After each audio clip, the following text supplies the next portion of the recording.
for hair has properties that protect and condition your hair, rich in minerals and essential oils which makes hair thicker, stronger, more manageable, softer, and shinier.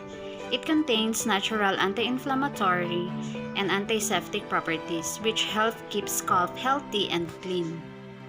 Ginger helps stimulate hair follicles, which in turn promotes hair growth.